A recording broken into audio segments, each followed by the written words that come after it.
And they had all of the big pangerums from the vaccine industry, from the pharmaceutical industry, from the universities, who are the ones who test the vaccines, from NIH, CDC, FDA, the World Health Organization, the European Medicals Agency, and they all got together for 2 days to talk about this study. And somebody made a transcript of it. But the first day, they're all talking about, oh my God, you know, the lawyers are going to come after us. Nobody can deny this. This is bulletproof. You know, there's no way to argue with this. This is real science. We can't, you know, what are we going to do? The second day, they spent talking about how to hide it from the American public. It was 11.35, so it's 1,135% increased risk for a later subsequent autism diagnosis if you got in the first 30 days. Congress said to EPA, tell us what year this epidemic started, and EPA came back and said it's a red line, 1989. So the CDC had secret meetings with the EPA as well as other vaccine procurers and producers, etc., as well as, you know, the agencies that are supposed to be regulating them, right? Where they discussed that their thoughts that the rise or the significant rise of autism in the US came from vaccines, ones that big pharma companies made in and around 1989. Allegedly. As they also did this in a private sector. Mind you, they also did this so that way, you know, the people couldn't do an FOIA request. So why exactly would they do this, you feel me, if they had nothing to hide? What did they not want out exactly? Now, for anyone new here, by the way, you guys, we are A-okay with vaccines.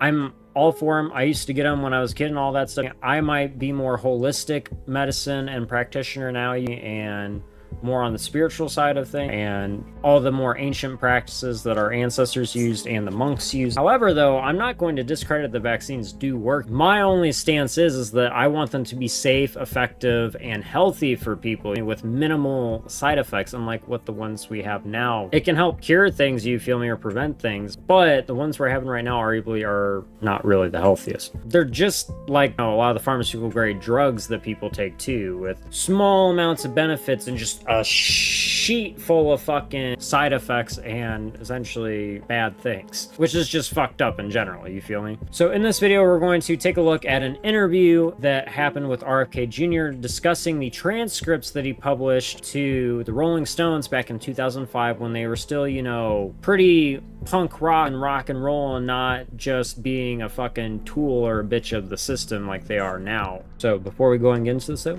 cue intro.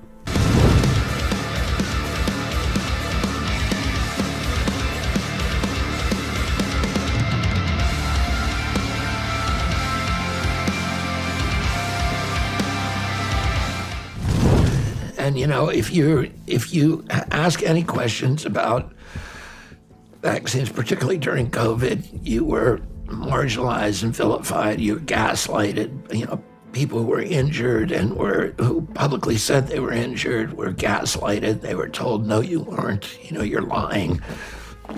Doctors, scientists who tried to explore alternatives to the prevailing to the received orthodoxy. Their careers were destroyed.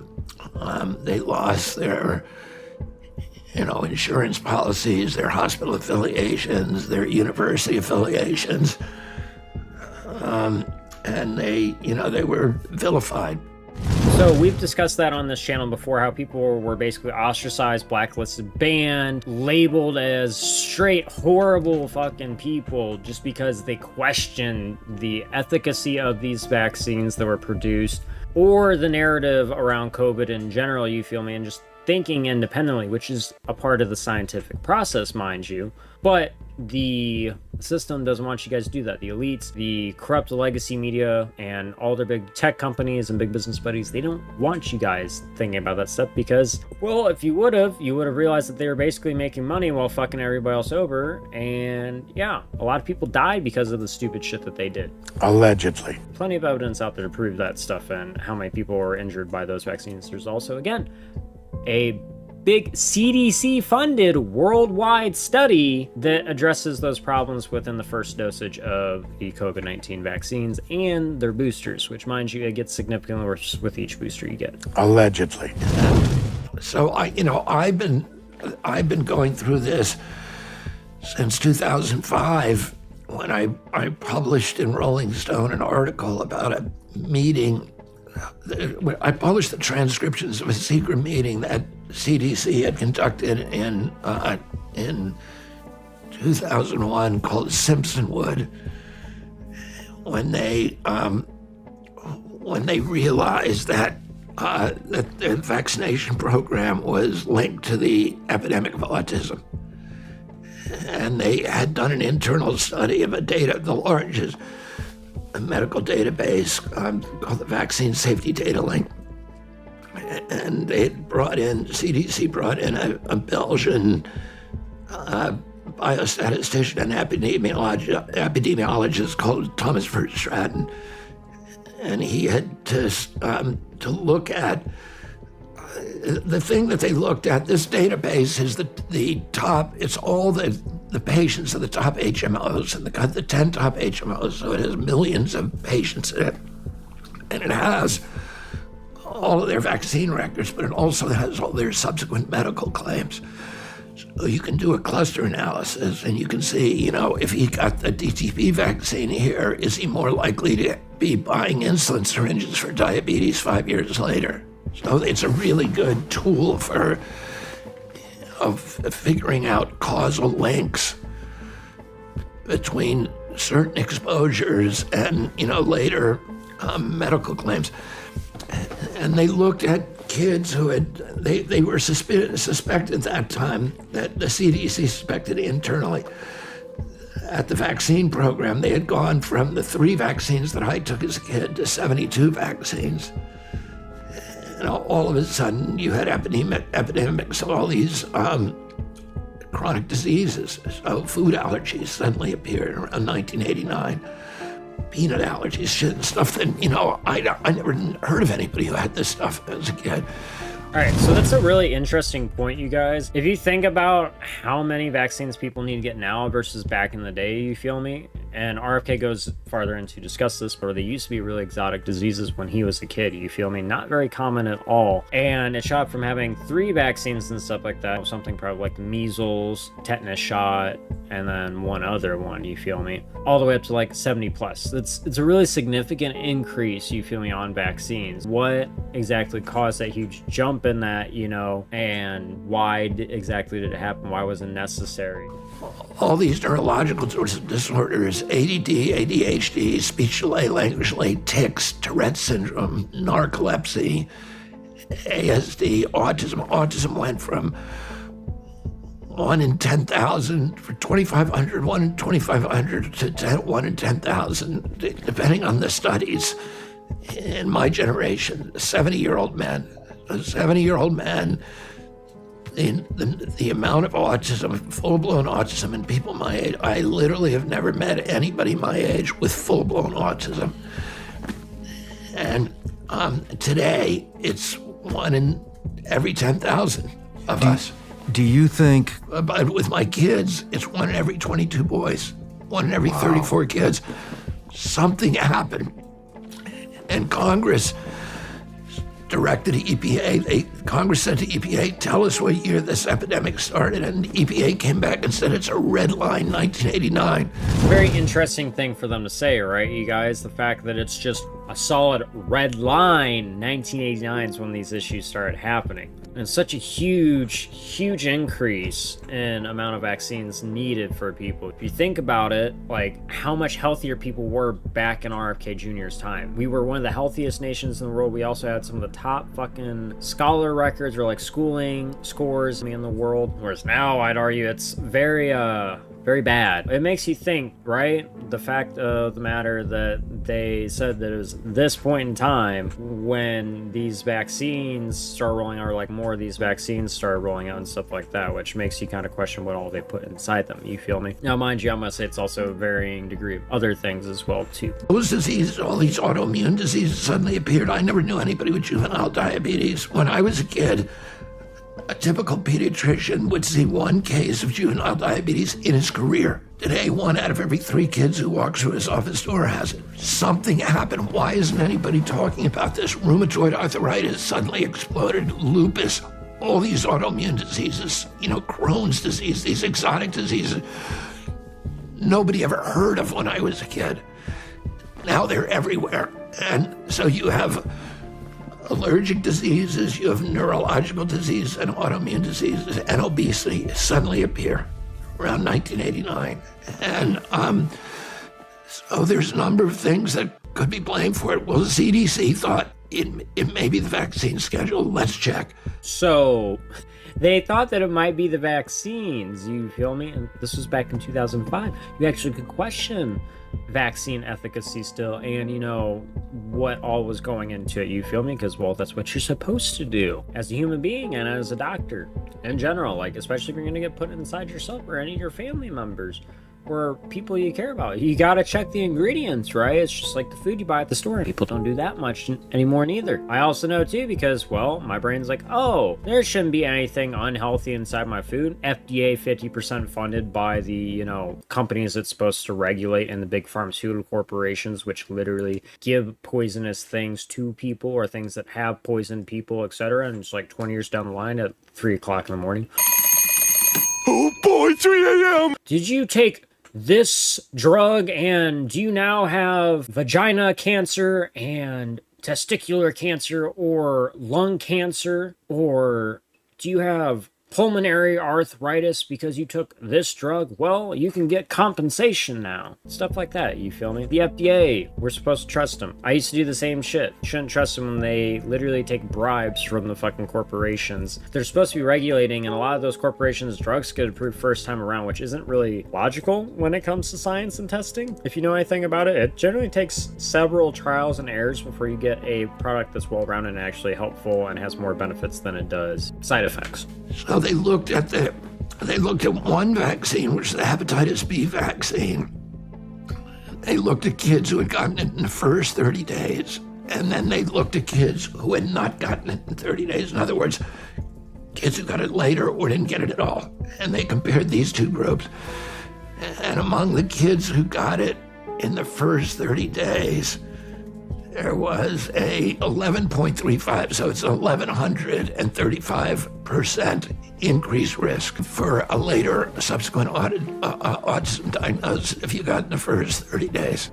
Wow. So they immediately knew what was causing it. It's called a relative risk of 11.35. If you have a relative risk of 2, causation is presumed. This was 11.35. They had an emergency meeting that they called. They didn't want to do it on CDC campus because they thought it would be susceptible to Freedom of Information requests. They were scared of people requesting a Freedom of Information Act request, you guys. So they felt the need to go to a private location to discuss this stuff. They're hiding something. They don't want people to do a Freedom of Information Act request. They're trying to hide shit. So they did it in this remote retreat center called Simpsonwood, which is a Methodist retreat center on the wooded banks of the Chattahoochee River in a remote part of Georgia.